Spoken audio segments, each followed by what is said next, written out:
Bharat England ನಡುವೆ 5 ಪಂದ್ಯಗಳ test ಸರಣಿ ನಡೀತಾ ಇದೆ. ಇಂದಿನಿಂದ ಐತಿಹಾಸಿಕ ಲಾರ್ಡ್ಸ್ ಮೈದಾನದಲ್ಲಿ ನಡೆಯುತ್ತಿರುವಂತಹ ಪಂದ್ಯ ಇದು. ಎರಡನೇ ಟೆಸ್ಟ್ ಗೆದ್ದು 1-1 ಸಮಬಲವನ್ನು ಸಾಧಿಸಿದೆ ಭಾರತ. ವೇಗದ ಬೌಲರ್ಗಳಿಗೆ ಲಾರ್ಡ್ಸ್ ಮೈದಾನ ಅನುಕೂಲ ಮಾಡಿಕೊಟ್ಟಿದೆ. ಇನ್ನು ಟೀಂ ಇಂಡಿಯಾ 11ರ ಬಳಗಕ್ಕೆ ಬುಮ್ರಾ ಎಂಟ್ರಿ ಕೊಡ್ತಾರಾ ಅನ್ನುವಂತಹ ಪ್ರಶ್ನೆ ಕೂಡ ಉದ್ಭವವಾಗಿದೆ. ನಾಯಕ ಗಿಲ್, ಪಂತ್, ರಾಹುಲ್ ಮೇಲೆ ಇದೀಗ ಕಣ್ಣಿರುವಂಥದ್ದು.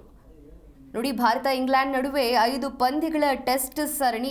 ಇಂದಿನಿಂದ ಐತಿಹಾಸಿಕ ಲಾರ್ಡ್ಸ್ ಮೈದಾನದಲ್ಲಿ ನಡೆಯುತ್ತಿರುವಂತಹ ಪಂದ್ಯ ಇದು. ಎರಡನೇ ಟೆಸ್ಟ್ ಅನ್ನು ಗೆದ್ದು ಭಾರತ 1-1 ಸಮಬಲವನ್ನು ಸಾಧಿಸಿದೆ. ವೇಗದ ಬೌಲರ್ಗಳಿಗೆ ಲಾರ್ಡ್ಸ್ ಮೈದಾನ ಅನುಕೂಲಕರವಾಗಿರುವಂಥದ್ದು.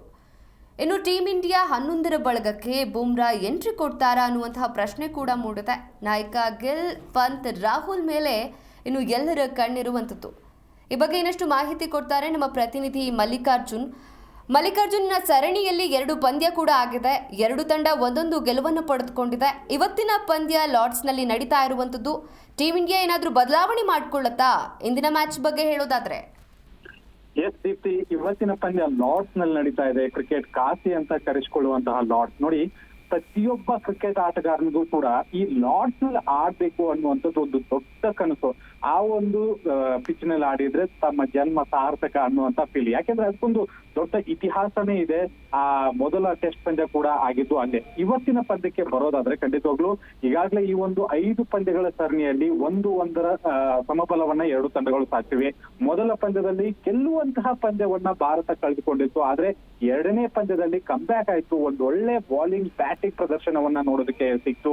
1-1 ಸಮಬಲ ಆಯ್ತು. ಈಗ ಕ್ರಿಕೆಟ್ ಕಾಸಿ ಲಾರ್ಡ್ಸ್ ನಲ್ಲಿ ಈ ಒಂದು ಪಂದ್ಯ ಆಯೋಜನೆ ಮಾಡಲಾಗಿದೆ. ಇವತ್ತಿನ ಪಂದ್ಯಕ್ಕೆ ಹೋಲಿಕೆ ಮಾಡೋದಾದ್ರೆ ಯಾರನ್ನ ಆಡಿಸ್ತಾರೆ 11ರ ಬಳಗದಲ್ಲಿ? ಯಾಕೆಂದ್ರೆ ಈಗಾಗಲೇ ಬುಮ್ರಾ ಅವ್ರು ಬರ್ತಾರೆ 11ರ ಬಳಗಕ್ಕೆ ಅಂತ ಹೇಳಲಾಗ್ತಾ ಇದೆ. ಈಗ ಬುಮ್ರಾ ಅವ್ರು ಬಂದ್ರೆ ಪ್ರಸಿದ್ಧ ಕೃಷ್ಣ ಅವ್ರನ್ನ ಕೂರಿಸ್ಬೇಕಾ, ಕರುಣ್ ನಾಯರ್ ಅವ್ರನ್ನ ಕೂರಿಸ್ಬೇಕಾ, ನಿತೀಶ್ ಕುಮಾರ್ ರೆಡ್ಡಿ ಅವ್ರನ್ನ ಕೂರಿಸ್ಬೇಕಾ ಅನ್ನುವಂಥದ್ದು ಒಂದು ಪ್ರಶ್ನೆ ಇದೆ. ಇಲ್ಲಿ ಹೆಚ್ಚಾಗಿ ಪ್ರಸಿದ್ಧ ಕೃಷ್ಣ ಅವ್ರನ್ನ ಕೂರಿಸಿ ಬುಮ್ರಾ ಅವ್ರನ್ನ ಆಡಿಸುವಂತ ಸಾಧ್ಯತೆ ಇದೆ. ಇನ್ನು ಇಂಗ್ಲೆಂಡ್ ಕಡೆಗೆ ಬಂದ್ರೆ ಇವತ್ತು ಜೋಫ್ರಾ ಆರ್ಚರ್ ಕೂಡ ಕಮ್ಬ್ಯಾಕ್ ಮಾಡ್ತಾ ಇದ್ದಾರೆ. ಆ ಒಂದು ಇಂಗ್ಲೆಂಡ್ ತಂಡದಲ್ಲಿ 4 ವರ್ಷಗಳ ಬಳಿಕ ಟೆಸ್ಟ್ ಕ್ರಿಕೆಟ್ ಕ್ರೀಡಾಂಗಣಕ್ಕೆ ಕಾಲಿಡ್ತಾ ಇದ್ದಾರೆ.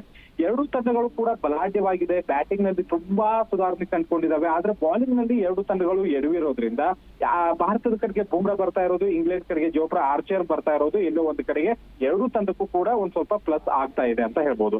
ಇವತ್ತಿನ ಪಂದ್ಯಕ್ಕೆ ಹೋಲಿಸಿಕೊಂಡ್ರೆ ಪಿಚ್ ಯಾವ ರೀತಿಯಾಗಿದೆ ಅಂತ ನೋಡೋದಾದ್ರೆ ಖಂಡಿತವಾಗ್ಲೂ ಇದೊಂದು ಬೌಲರ್ ಗಳಿಗೆ ಹೇಳಿ ಮಾಡಿಸಿದಂತಹ ಪಿಚ್ ಅಂದ್ರೆ ತಪ್ಪಾಗಲ್ಲ. ಒಂದು ಎವರೇಜ್ ಅಂತ ನೋಡೋದಕ್ಕೆ ಹೋದ್ರೆ ಫಸ್ಟ್ ಇನ್ನಿಂಗ್ಸ್ ನಲ್ಲಿ 309 ರನ್ಗಳ ಒಂದು ಸರಾಸರಿ ಇದ್ರೆ, ಸೆಕೆಂಡ್ ಇನ್ನಿಂಗ್ಸ್ ನಲ್ಲಿ 298 ರನ್ಗಳ ಸರಾಸರಿ ಇದೆ. ಆಮೇಲೆ ಥರ್ಡ್ ಇನ್ನಿಂಗ್ಸ್ ಅಂತ ಬಂದ್ರೆ ಕಡಿಮೆ ಆಗ್ತಾ ಹೋಗುತ್ತೆ, 256. ಇನ್ನು ಫೋರ್ತ್ ಇನ್ನಿಂಗ್ಸ್ ಅಂತ ಬಂದ್ರೆ 159. ಅಂದ್ರೆ ಬ್ಯಾಟರ್ ಗಳಿಗೆ ಬರ್ಬರ್ತಾ ಒಂದ್ ಸ್ವಲ್ಪ ಕಠಿಣ ಆಗ್ತಾ ಹೋಗುತ್ತೆ ಈ ಒಂದು ಪಿಚ್. ಖಂಡಿತವಾಗ್ಲೂ ಭಾರತ ಒಂದ್ ಸ್ವಲ್ಪ ಸದೃಢವಾಗಿದೆ, ಎಲ್ಲಾ ಡಿಪಾರ್ಟ್ಮೆಂಟ್ ಗಳಲ್ಲೂ ಸ್ಟ್ರಾಂಗ್ ಇದೆ. ಇವತ್ತಿನ ಪಂದ್ಯವನ್ನ ಗೆದ್ದು 2-1 ಮುನ್ನಡೆಯನ್ನ ತೆಗೆದುಕೊಳ್ಳುವಂತ ಸಾಧ್ಯತೆ ಇದೆ. ಗಿಲ್ ಮತ್ತೊಂದು ಶತಕವನ್ನ ದಾಖಲಿಸುವುದರ ಮೂಲಕ ಇವತ್ತು